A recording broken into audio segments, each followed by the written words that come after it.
Okay, everybody, welcome back to the farmstead. What we're going to do today is we're going to put a more permanent setup in for the panels. Right now it's just sort of temped in. There's 6 100-watt panels up here. As you can see, some of the wires have just been laying out, which has been effective. This is all sort of like the testing phases of it.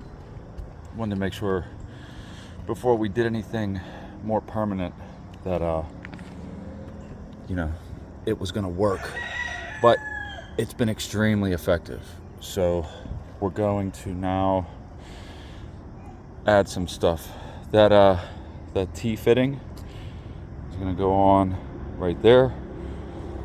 That J-box is going to go, as you can see, it's set up.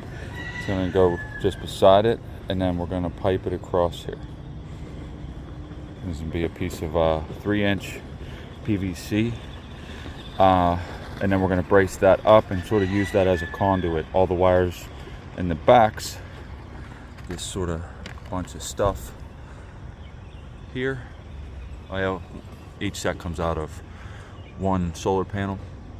They're going to go into that pipe and then run down, and we'll make all the connections in the J-box and put it all in. I've been wanting to do this for a while.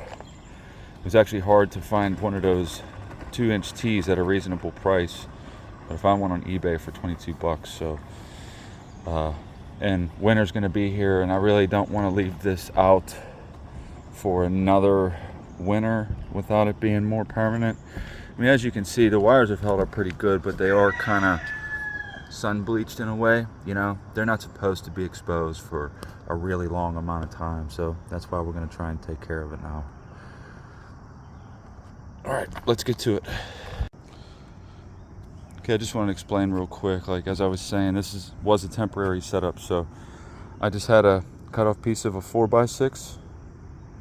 That's what I anchored it to on both sides here, and they were just kind of sitting on that for now.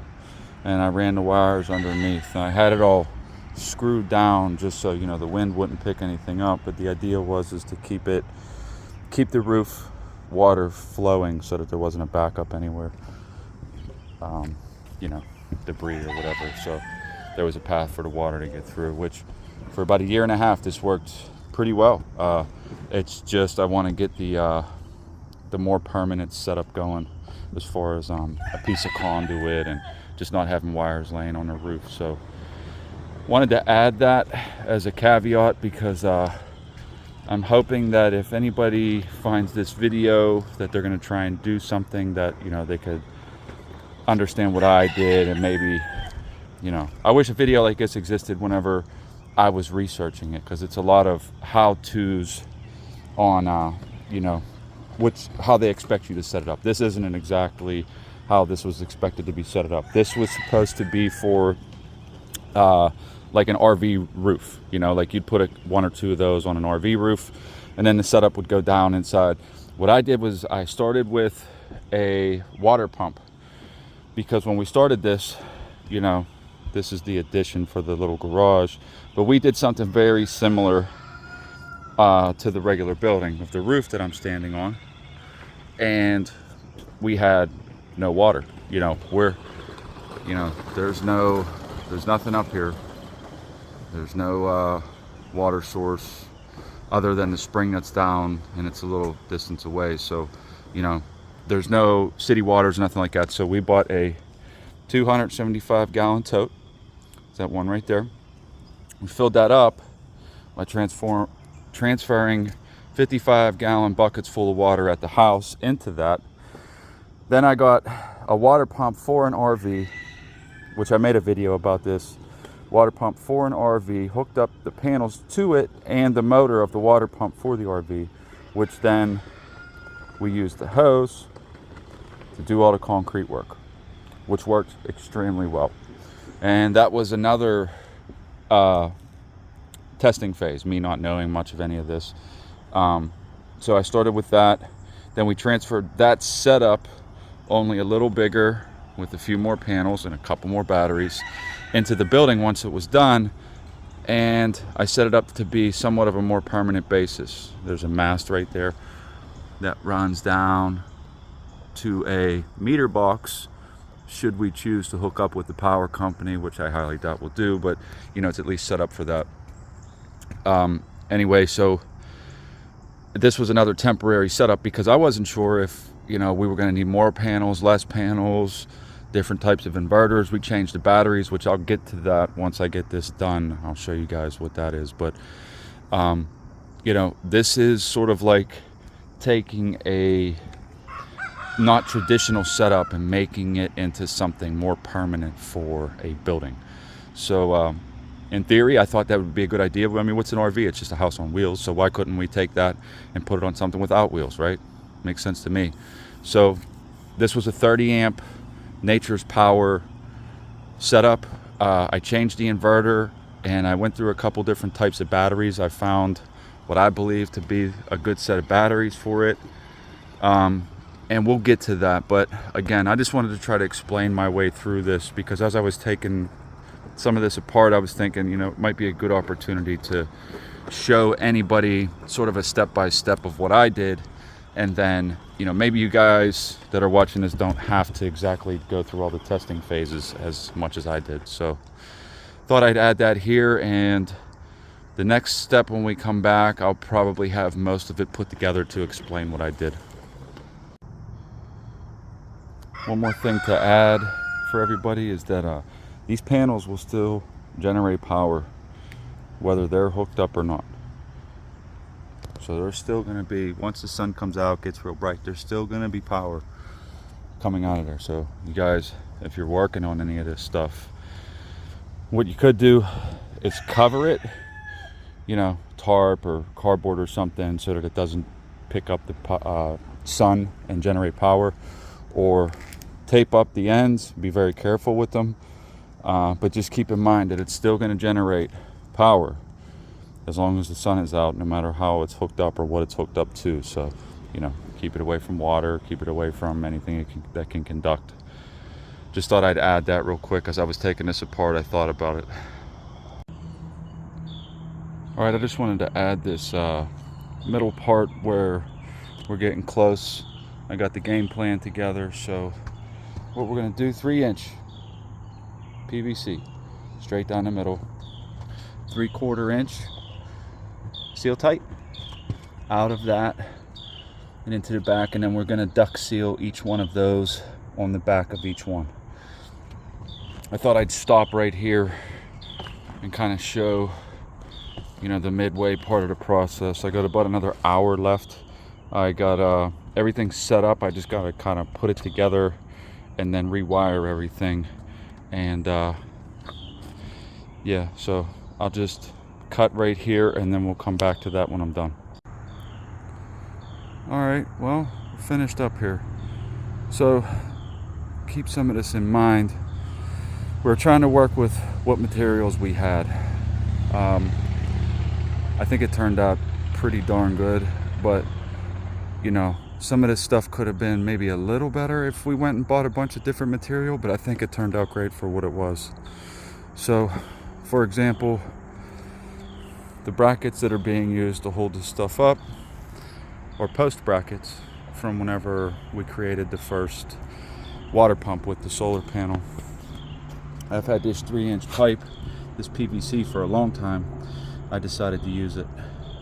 Also had this J-box, PVC J-box, for a long time as well.